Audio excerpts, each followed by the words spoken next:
This is the 10-Minute Contrarian Podcast. This is VP. We are solutions-based podcast diving into the world of contrarian investing and alternative finance. You can find us hosted on the No Nonsense Forex YouTube channel, NoNonsenseForex.com, and podcast players everywhere.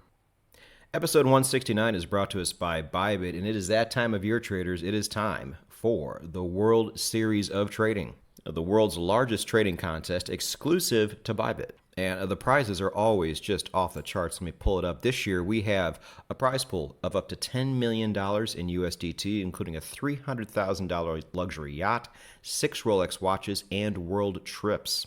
Now, the vast majority of my traders have no interests in contests, but there's a handful of you out there who do, and this is the biggest one out there. And if you're going to sign up, you should sign up through my link. Go down below and click the Bybit blog link in the description, in the show notes. Go to the bottom of that blog and click that link. That is your ticket to the Bybit portal, which gives you all of the bonus giveaways and promotions and airdrops, along with access to the largest contests in the world as well. Sign up. Enter the contest, win a luxury yacht, stick it in your backyard, and understand that with Bybit, membership has its rewards.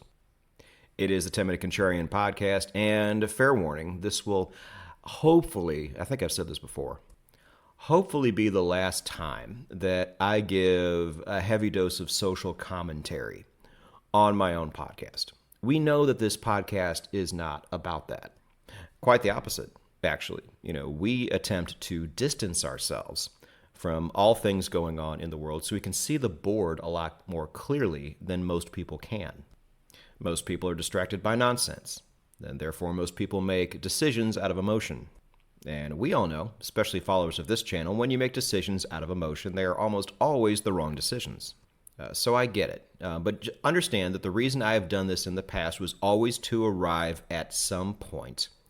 And we will be doing that again this episode. So if this is going to be too much to handle, go ahead and leave now. That's fine. We will see you in next week's episode. And I will also say, too, you've seen the title of episode 169, and I have done a blog on a portion of this, but a very small portion. So those of you who have read the blog and remember the blog, this will not be a repeat of that. But now that I've gotten those two things out of the way, let's go ahead and move on. I would like to reference, again, somebody I reference a lot on this podcast, probably too much, and that's going to be Peter Zeihan. And I'm going to say it again. The reason why I do this is because, as somebody who leans right, fairly heavy to the right these days, I also realize that a lot of the information I get is often inaccurate and often sensationalized. So I need some source of neutrality to where I can turn to. And that source of neutrality is often the geopolitical people I follow. Now, the problem, unfortunately, with the geopolitical people I follow is they all have very obvious biases too. Martin Armstrong, for example, is very, very heavy to the right, to where Peter Zeihan is, at his core, even though he makes fun of the left sometimes, is very, very heavy to the left. He's a big-time liberal. So what you have to do in this situation, I've said it before, is recognize who the pocket passers are in NFL football parlance. The people who, when they stick to the facts and they stick to their strengths and they stick to what they know and what they study, they can be very, very good. They can be that source of neutrality that people are looking for. In a world where every bit of news that comes our way has some type of political slant to it nowadays, just let there be somebody out there who just gives me the facts and tries to process them the best they can. And as soon as these people start getting on their political high horses, then hit the skip button and simply move on. And this is exactly why I warned everybody at the top of the show that this episode was going to be a bit like this. Now, out of all the geopolitical people I follow, Peter is the most prolific by far, and probably the most popular. But he, this week, put out 2 back-to-back videos that I found to be very, very interesting. Not just on the topics that were covered, but by how he covered those topics and the 2 very different responses he got to his commentary on those 2 topics. So for those of you listening to this podcast episode in the future, I'm shooting this on the 14th of September, 2024. you can simply go to Peter's channel and go back a few days and see exactly what I'm talking about. These were 2 episodes he shot back to back, and he's standing in front of a wood pile for both of them, if that helps you any. And the first topic was on Brazil's ban of the X platform, formerly known as Twitter. So for those who don't know, Brazil is a socialist country. Socialism is a form of government that eventually fails every time it's used, because at the end of the day, the criminals at the very top who implemented it are the only ones who actually profit from it, once it's all said and done. And as you can imagine, those who are opposed to socialism are very, very opposed to it. And if you can find a way to abuse your power and stifle these dissenting voices, then there's going to come a time where you're going to want to do that. Now, not even 3-4 years ago, we had a system to where almost all of the major social media platforms out there were compromised. Now, the idea that something like this could happen was thrown into that conspiracy category years ago, but we found out now, like many conspiracies, that it was actually happening. A big surprise. And if you truly want to control a society, the one thing you really need to do before you do anything is control all of the information. Or at least enough of it to where the people getting alternative information are very small. And then it's very easy to simply label those people as wackos and kooks and conspiracy theorists, whatever buzzwords you have used in the past to describe the opposition. Well, when Elon Musk bought Twitter, this all changed. Now, I know some people have their own thoughts on Elon and what his master plan is. And at this point, I don't even care. The man is not only the Leonardo da Vinci of our time, he is the one person that cared enough about free speech and actually did something about it.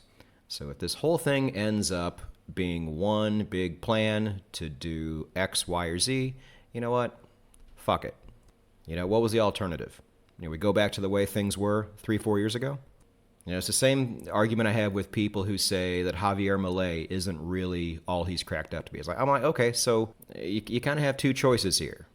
Either let the guy cook and see if you were right or wrong, or just vote for the socialist guy again and watch hyperinflation go even more out of control. I never really understand these arguments. But anyway, one of the higher-ups in Brazil and Elon Musk had a little bit of a falling out. Actually, there's more to the story than is just reported on Twitter. I think the Brazilian government asked Twitter or X to have these concessions put in. Elon said no. And so they decided just to ban the entire platform for all of their citizens. And not only that, criminalize using it anyway. Now, I just want to let you all know that I recorded about 4 or 5 minutes of material illustrating my thoughts on this, and I just now went back and deleted them. At the end of the day, I am still a broadcaster. I'm not a large one, but the platforms I am on still have a censorship tilt to them. And there's no reason to put this podcast in any harm's way. So if you like this podcast and you want to keep listening to it, I think I probably made the right decision here because my thoughts are very, very strong on this. This is the number one thing, freedom of speech that is, that I care about more than anything. As an American citizen, it is very, very important to me. And I feel like a lot of other countries would make fun of us for our support of our first 2 amendments. But now that we're seeing what we're seeing around the world, I think they're starting to see the wisdom in this support. Let's just put it that way. I've heard, especially in the crypto community, people who describe themselves as, quote, single issue voters. They're going to vote for one thing, and whoever supports that one thing is who they are going to vote for. So in this case, it would be whoever supports the advancement of Bitcoin and crypto is going to get their vote, which is fine, I guess. You're allowed to vote for whoever you want for whatever reason. But I had always thought that single issue voting was a bit selfish. It's like, look, being in charge encompasses a lot of different things that a lot of different people care about and are affected by. So you should vote for the candidate who is the best for the country as a whole, because a rising tide lifts all boats. But if I go back to the one thing I care about most, I feel like this one thing is so important to where if you don't have it, There's not a whole else out there that really matters much. It really is at the top of that pyramid. And contrarians, I'm putting my thoughts out here for a reason. You will understand this as we go forward. But back to Peter. Actually, what I'll do, I'll put both videos down below in the description so you guys don't have to hunt for them. But Peter made his thoughts known on this and started regurgitating all the old talking points that we have gotten PTSD from over the last 3 or 4 years. Let's just put it that way. And Peter's audience is very vast and expansive and includes people from all walks of life and all political beliefs. Like I said, Peter himself is a liberal, so he has a large liberal audience as well. But man, if you go to YouTube and look at the comments below on his video about Twitter and Brazil, it is 99 to maybe 100% negative. And it was heartwarming to see. And it just goes to show that most people feel the same way I do about this. And it gives me hope that in the future we will prevail, hopefully at some point. Now, his second video, which aired the very next day, was talking about everything going on with the platform Telegram. Now, Telegram began as a privacy platform, and its founder and CEO, Pavel Durov, got arrested and detained when he flew back to a country to which he had citizenship in. That country's France. Now, France, in the past, had asked Telegram to put in a government backdoor. So government officials could come in to what is supposed to be a private platform and see what people are talking about. Now, do they give a shit about what you're talking about? No, they don't. There's a really good South Park episode on this about just how absurd this idea is. But this goes back to what I've said in the past about when you're in a country or a place that has all these restrictions. A lot of times it's not a control measure. A lot of times it's just because things weren't that way in the past. But as is almost always the case, criminals come in and fuck everything up. Back when I lived in the States and I was waiting tables and I had a bunch of cash in my pocket, I would love more than anything to be able to go to a gas station, fill up my car, find out exactly how much it costs, and then go inside and pay cash for it. And back in the day, I used to be able to do that. But because criminals would come in and get gas and then take off all the time, now I can no longer do that. Nowadays, in 2024, I would like to go into a drugstore in the United States and grab a stick of deodorant and take it to the counter and pay for it, but I can't do that anymore because now it's behind glass. And now I have to go hunt down some demotivated store employee to go open it for me. Should it be that way? Of course not. But is it that way? Yes, because of criminals. And it's also the way we handle it, too. Like, I've always thought, call me whatever. But, if you just take criminals and hang them upside down and beat them and film it so everybody can see what happens to people who do shit like this, then we would have a lot less criminals. But that goddamn Eighth Amendment, I swear. Anyway, I digress. Point is that, it's usually criminals that come in and make things a lot more restrictive for the rest of us. And this is also what's going on here on Telegram. Criminals of all types, really, once they find a platform that works really well and is also private, there's people out there who will be using this for nefarious things, whether it's on the domestic side or the foreign side. Peter even said, I can't remember which groups it was, but, actual terrorists use Telegram to talk to each other. And so if you want to destroy your enemy, it helps to infiltrate their communications, let's put it that way. And so in this one way, it would make sense for governments to have a way to access what these people are saying, thus ruining the absolute privacy aspects of some of these platforms. I can't say I'm completely against that. I mean, think about it. We'll never know this, but how many terrorists' attempts, for example, in Western countries have been thwarted by government's ability to be able to spy on and discover what these people were planning to do? I don't think it's zero. So, unlike the whole free speech debate, which I'm pretty rigid on, this one has, to me, a lot more nuance to it. And if you watch this video and you go down to the comments section, the comments section is a lot more nuanced as well.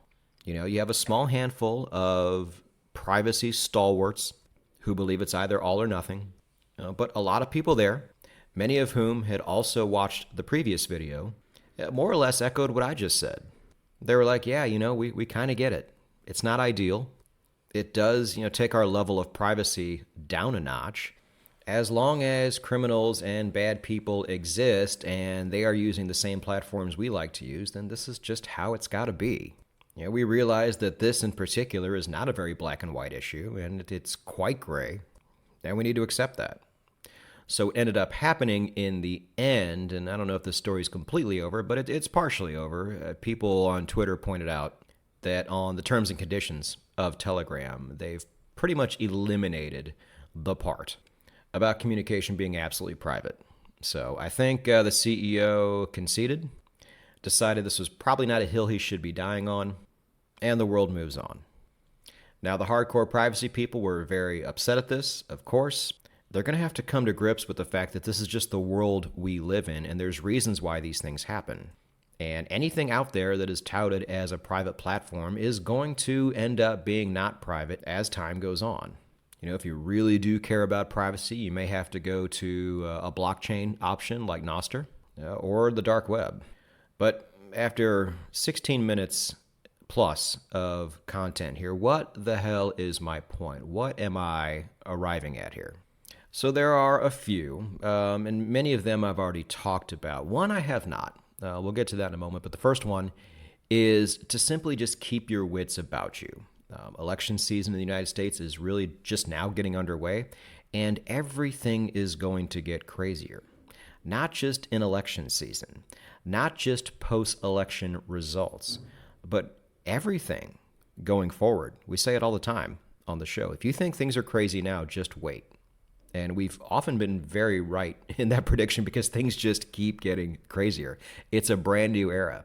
It's a fourth turning. It's a transition phase. These phases are always crazy. And these times always come after a long period of time where everything is generally fine and calm and relatively prosperous for most places, which is exactly why we, a financial prepping podcast, want to be ready for this. When you have your money in order and when you have agility and you have your money in different places and you have the ability to put your money and yourself in different places, should we ever get there, then a lot of these things don't really affect you the way they would affect your average person who's completely trapped. And I've always thought this was the solution to end all solutions. But another thing too, and I want to go back to the episode I did called My Friend Jeff. Most people understood what I was getting at in that episode. And it's if you're going to die on a hill, make sure it's a hill worth dying on. Because at the end of the day, you can't do much if you're dead. So you better hope it was really, really worth it. It's what I would always say to these conspiracy guys. I'm like, okay, you spend all this time sharing these stories and littering every social media forum you come across. What happens if you're right? What do you win? Do you win anything? You're going to have maybe 2 or 3 people on these forums say, you know what, that guy was right. It's like, wow, what a victory. My question to these people is always the same. Okay, let's say you are right. What do you plan on doing about it? What have you already done about it? Because that's what's important.